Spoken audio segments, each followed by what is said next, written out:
My wife cheated on me with her boss.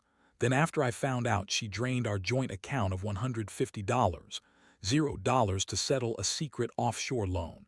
Now she's threatening to claim sole ownership of our family home worth over $800, $0, even though I uncovered months of her deception.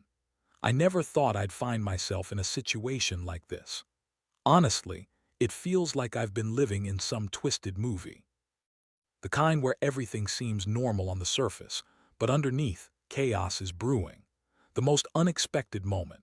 Finding out my wife, Lisa, was cheating on me with her boss, Mark, and then discovering she drained our joint account of $150, $0 to settle some secret offshore loan she never told me about.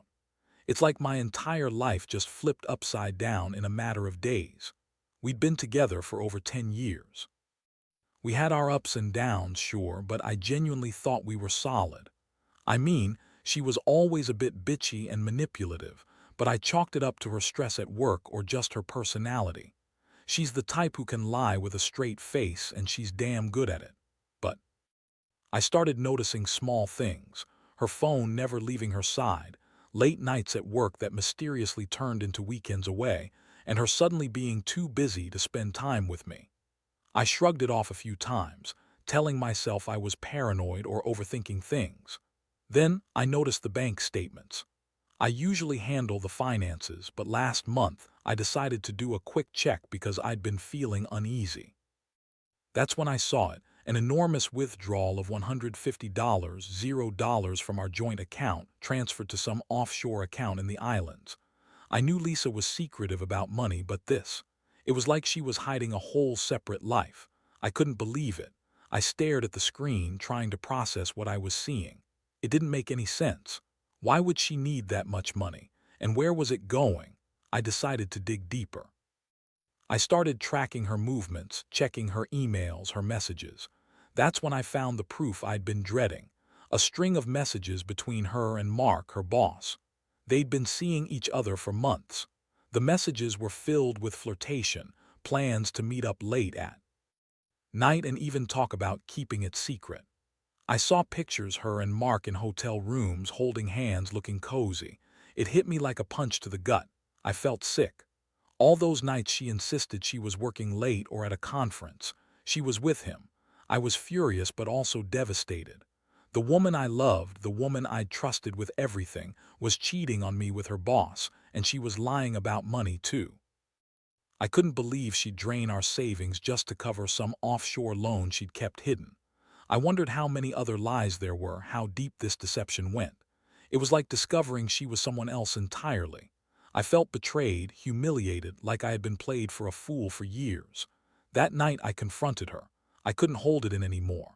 I told her I knew everything: the affair, the money, the lies. Her reaction: she spun a web of bullshit, claiming she was under a lot of stress, that Mark was just a business acquaintance, and that the offshore loan was for some investment she'd been thinking about. She called me paranoid, said I was overreacting, and accused me of invading her privacy. She told me I was imagining things, that I was controlling, but I had the evidence. I showed her the bank statements, the messages. I wanted her to admit it, to tell me the truth. Instead, she threw a tantrum, yelling that I was ruining her life, that I was overreacting because I was insecure. She said she loved me, but she needed something more, something she couldn't get from me anymore. That's when the realization hit hard.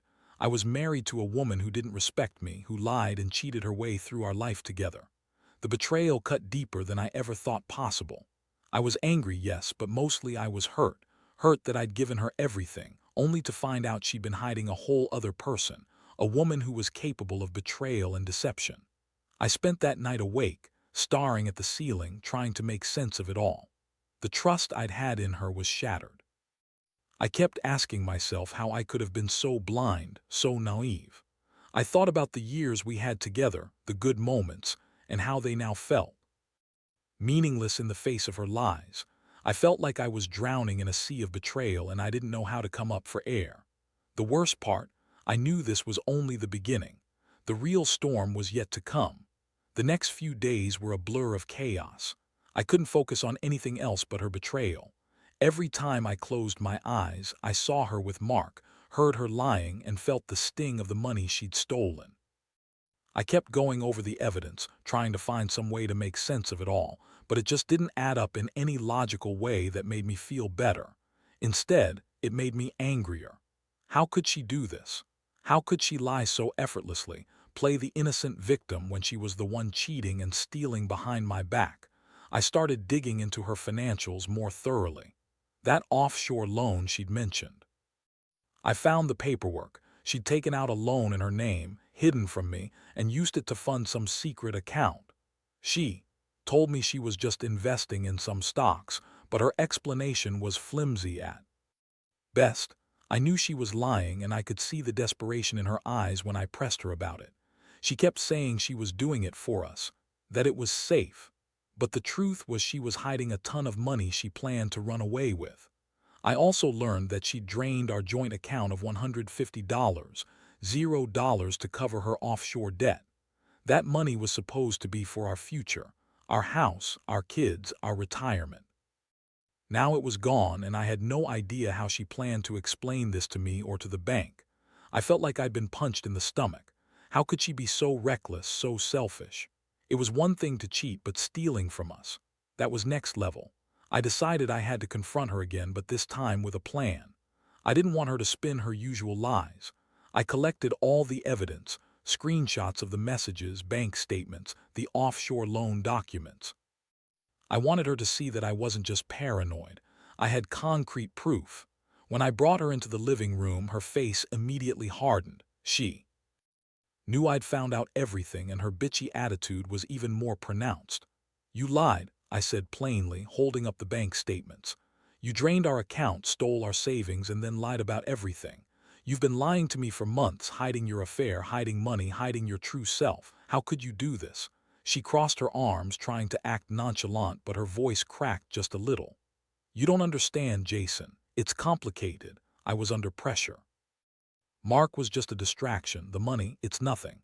I was just trying to get us ahead, you know. You're overreacting." I shook my head. "Overreacting? You're a damn thief, Lisa. You cheated on me with your boss and then stole from us to cover your tracks. Do you even hear yourself? How do you expect me to trust you after all this?"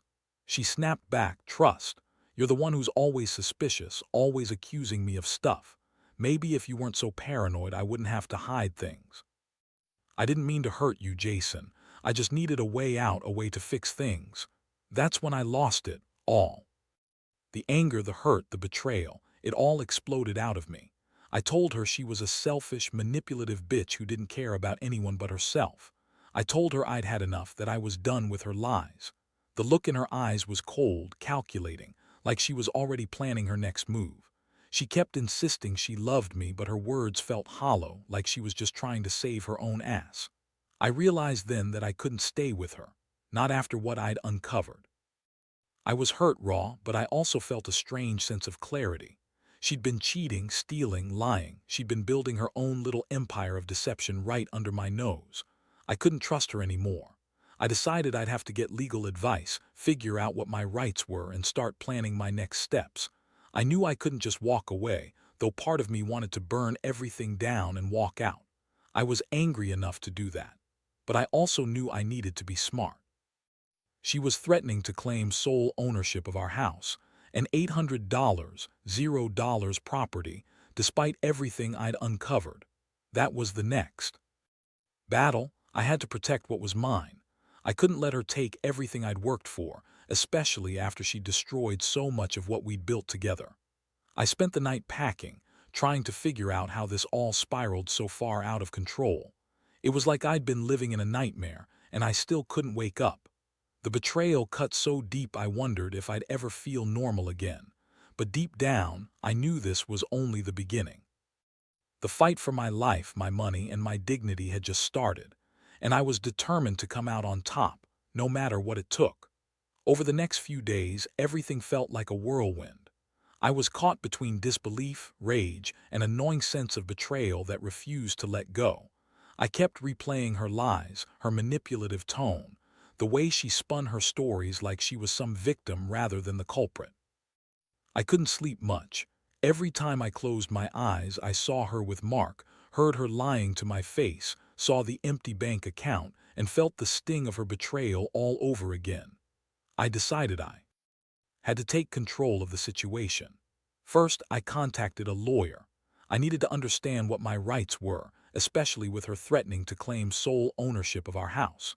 I knew she'd try to manipulate the situation, spin some story about how she was the primary breadwinner, or claim that I'd somehow been irresponsible with money, even though I'd always been the one managing our finances. But I had the proof now: screenshots, bank statements, the offshore loan documents. I was going to fight for what was rightfully mine. Meanwhile, Lisa's attitude didn't improve. She was still bitchy, still lying, but now there was a new edge to her attitude: defensive, almost aggressive. Every conversation turned into an argument. She accused me of invading her privacy, of trying to control her, of being paranoid. Her tone was condescending, like I was the one at fault for catching her. She insisted she was the victim in all this, that I hadn't appreciated her sacrifices, that I'd taken her for granted. One day, she snapped at me during one of these fights. "You're just jealous because I found someone better. Mark is successful, handsome, and knows what he wants. Maybe if you weren't so insecure, you'd see I was doing this for us. I wanted a better life. You're just too blind to see it." Her words hit hard. I felt my blood boil. How could she be so deluded? She was accusing me of everything, yet the real problem was her own greed and infidelity. I also learned from my lawyer that she'd been trying to claim sole ownership of the house, an $800, $0 property, by asserting she was the main contributor, that I had been irresponsible with money, and that I was the one cheating and lying. Of course, she conveniently forgot about the offshore loan, the stolen money, and her affair. But I had the evidence. I knew I could fight her on this, and I was determined to keep what was mine. The lawyer advised me to prepare for a possible legal battle, filing for divorce, challenging her claims, and making sure I protected my assets. I decided I'd also need to get a forensic accountant involved to trace the money she drained from our account. I couldn't let her get away with this. If she thought she could just walk away with half of everything, I'd make sure she paid the price. In the meantime, I started secretly recording her when she didn't know. I set up a small voice recorder in the living room, just in case she started spinning more lies or making threats. I didn't want to leave anything to chance. The recordings confirmed what I already knew. Her tone was hostile, manipulative, and often filled with outright lies. I captured her insisting she was the victim, that she loved Mark, and that she'd do whatever it took to get what she wanted. One of the most shocking moments came when she threatened me directly. During one heated argument, she spat out, "You think you're going to stop me? I'll take everything, our house, the money, everything we have. I'll make sure I come out on top and there's nothing you can do about it." Her eyes burned with fury, and I could see she was willing to go to any lengths to get her way. That's when I realized how dangerous she was becoming. She was not the woman I married. She was a manipulative, selfish woman who would lie, cheat, and steal to get what she wanted. I had to be prepared for her next move. I knew she'd try to spin the story, paint herself as the victim, and manipulate the legal system to her advantage. I also started thinking about what I wanted for myself. I knew I couldn't stay in this toxic environment anymore. I'd spent years building a life with her, but now it was crumbling. I had to decide whether to fight for the marriage or cut my losses and walk away.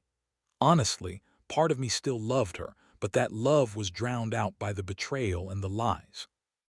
I couldn't trust her anymore, and I knew I'd never be able to look at her the same way again. I made a decision. If she pushed me too far, I'd file for divorce, fight for custody of any future children, and protect what was mine. I wasn't going to let her take everything I'd worked for.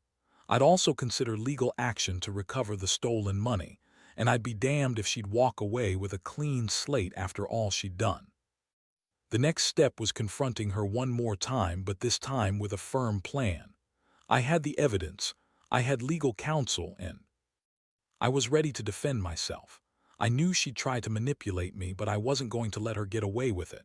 I felt a strange mixture of relief and dread. Relief that I was finally taking control, and dread that this was only the beginning of what was bound to be a long, messy battle. But I was done being the victim. It was time to fight back, and I was determined to win. The confrontation I planned was coming sooner than I expected. I knew I couldn't just sit around waiting for her next move. I had to face her head-on and lay everything out on the table. So I scheduled a meeting at our place, told her I wanted to talk, and prepared myself to be as clear and firm as I could be. I wasn't interested in her spinning more lies or playing victim anymore. I had the proof, the legal advice, and the resolve to finally stand up for myself. When she arrived that afternoon, she was her usual bitchy self, smirking, rolling her eyes, acting like she was in control. But I was done playing her game. I had all the evidence in my phone and my laptop ready to show her exactly what I knew. I told her straight up, "Lisa, I've had enough. I know about the affair, the offshore loan, and the money you stole from us. I've got everything documented, so let's not waste time pretending anymore." Her face twisted into a sneer. "You're just overreacting. You're paranoid. Mark's just a friend and the money. I was just trying to get us ahead. You're always accusing me of stuff I didn't do.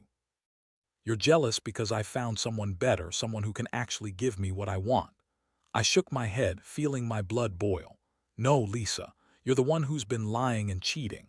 You've been sneaking around behind my back, draining our savings and trying to manipulate the system to get what you want. I have all the proof, and I'm done listening to your bullshit." She started to get defensive, raising her voice. "You don't understand the pressure I was under. Mark was just a distraction, not some affair. The money, it's not what you think. I was trying to set us up for the future. You're just too blind to see it." I cut her off. "No, Lisa, you're just a selfish, manipulative bitch. You lied about everything, about Mark, about the offshore loan, about the money, and now you're threatening to take our house. Do you even realize how much trouble you're in?" Her eyes flashed with fury. "I'll take everything from you. That house, the savings, everything. You're not going to stop me. I'll make sure I come out on top no matter what." I looked her straight in the eyes and said, "If you try, you'll regret it. I've already spoken to a lawyer. I'm filing for divorce, and I'll fight you in court for the house, for the money, for everything. You're not getting away with this." For a moment she looked stunned, then she snapped back. "You think you can just ruin me? I'll ruin you right back. I'll claim I'm the primary breadwinner, that I've been responsible, and you'll be the one looking like a fool." That's when I knew this wasn't over. She was willing to do whatever it took to save herself, but I was done playing her game. I had the legal backing, the evidence, and the resolve to fight for what was rightfully mine. I told her that if she pushed me further, I'd go all the way, filing for divorce, seeking full custody if we had kids, and making sure she paid for her lies and theft. She stormed out that evening, yelling and throwing accusations, but I felt a strange sense of relief. I'd finally taken control. I knew the road ahead wouldn't be easy. There would be more lies, more manipulation, and probably a lot of legal battles. But I was ready. I wasn't going to let her destroy me or take everything I'd worked so hard for. I'd protect my assets, my dignity, and my future. Now I just have to wait and see what she does next. I know she's dangerous, and I have to be prepared for her next move. But I also know I've done everything I can to stand my ground. The betrayal still stings, but I'm finally reclaiming my life. Whatever happens next, I'll be ready. After that explosive confrontation, everything changed. I felt like I was finally taking control of the situation, but I also knew Lisa wouldn't go down without a fight. The next few weeks were of legal battles, secret moves, and emotional exhaustion. I hired a forensic accountant to trace every dollar she'd stolen, every offshore transfer, every shady transaction. The evidence was mounting, and I knew she was starting to realize she couldn't spin her way out of this. Meanwhile, she ramped up her threats. She called me nonstop, trying to manipulate me into backing down. "You're ruining everything," she'd scream. "I'll claim the house as mine, and I'll make sure you regret this." Her voice was full of venom, and I could tell she was desperate. She was trying to turn the situation around, paint herself as the victim, and rally her allies, her family, her friends, anyone who would listen. One day she showed up at my office unannounced and furious. I had to be firm. I told her to leave, that I wasn't going to be manipulated anymore.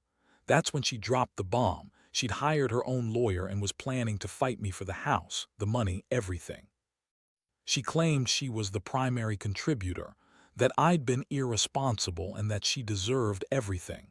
I was ready for it. I had already prepared my legal case, and I knew I had the upper hand. I told her, "Your threats don't scare me. I have the proof and I'm going to fight for what's rightfully mine. You've lied, cheated, and stolen from me, and I won't let you walk away with the house just because you're manipulative enough to try." Her face twisted with anger. "You think you can just take everything from me? I'll make sure you regret this. I'll claim I was the one responsible for the offshore loan, for the money drain. You'll be the one looking like a fool." I looked her straight in the eyes and said, "We'll see what the court says. I've got the evidence and I'm not backing down. This isn't just about money anymore, it's about integrity. You lied, you cheated, and now you're trying to steal what's mine. I'll fight you every step of the way." She left that day, furious and vowing revenge, but I felt a strange mix of relief and determination. I knew this was the beginning of a long legal battle, but I was ready. I had to be. I had already lost so much: trust, peace of mind, a part of my savings, but I wasn't going to lose everything else. I would stand my ground. I would fight for the house, for the money, for my dignity. In the meantime, I kept a close eye on her moves. I watched her try to rally support, spin stories to her family and friends, and use her charm to manipulate people. But I also stayed focused on my own plan. I met with my lawyer weekly, gathered more evidence, and prepared for the worst. I knew she'd try to pull something dirty, but I was ready for her. The hardest part was the emotional toll. I felt betrayed, humiliated, and angry. But I also realized I was stronger than I thought. I had to stay calm, stay smart, and keep my eyes on the prize. This wasn't just about the house or the money anymore. It was about reclaiming my life from someone who had lied and betrayed me at every turn. Looking back, I see how naive I was to trust her for so long. But I also see how far I've come. I learned that sometimes the people closest to you can be the biggest enemies. I learned that money and loyalty don't mix. And most importantly, I learned that standing up for yourself, even when it's the hardest thing to do, is the only way to come out on top. Whatever happens next, I know I won't be the one to lose. The final stretch has been a brutal, exhausting process. After months of legal battles, secret recordings, and gathering every shred of evidence I could, the court date finally arrived.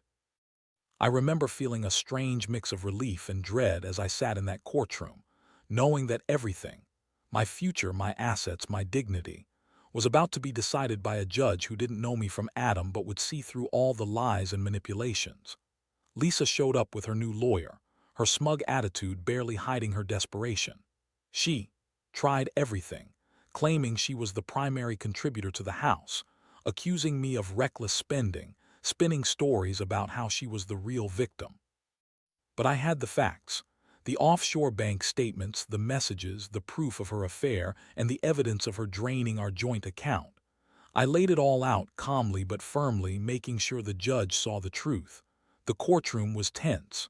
I could feel Lisa's eyes burning into me, trying to intimidate me with her glare, but I kept my composure. When the judge asked about the house, I presented my case: how I'd contributed more financially, how Lisa's offshore loan and theft had destabilized us, and how her affair had broken the foundation of our marriage. I could see her lawyer scrambling, trying to spin her side, but it was no use. In the end, the judge ruled in my favor. She awarded me full ownership of our house, ordered Lisa to pay back the stolen $150, $0, and dismissed her claims of sole ownership. It was a huge victory, and I felt an incredible weight lift off my shoulders. I finally had some sense of justice after months of betrayal and chaos. Lisa's reaction was a mixture of rage and disbelief. She screamed and cursed as she was escorted out of the courtroom, her face twisted with fury. Her threats and manipulations had failed. She'd lost the house, the money, and her last shred of control. As I left the courthouse, I felt a strange sense of closure.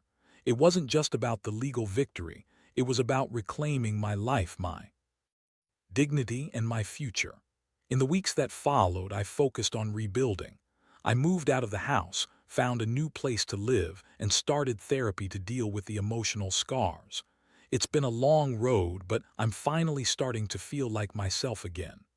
I've learned a lot from this nightmare, about trust, about money, and about the importance of standing up for what's right. Looking back, I realize I was incredibly naive to think I could fix things with her, to believe her lies, or to think that love alone could hold things together. But I also learned that sometimes you have to hit rock bottom before you can rebuild. I'm stronger now, more cautious, and more aware of who I can trust. To anyone reading this who's going through something similar, trust your gut. Don't ignore the signs of betrayal, no matter how much you love someone. Protect yourself, gather evidence, and don't be afraid to fight for what's yours. Because in the end, the truth always comes out and justice is worth fighting for. I may have lost a lot, but I gained clarity, strength, and a fresh start.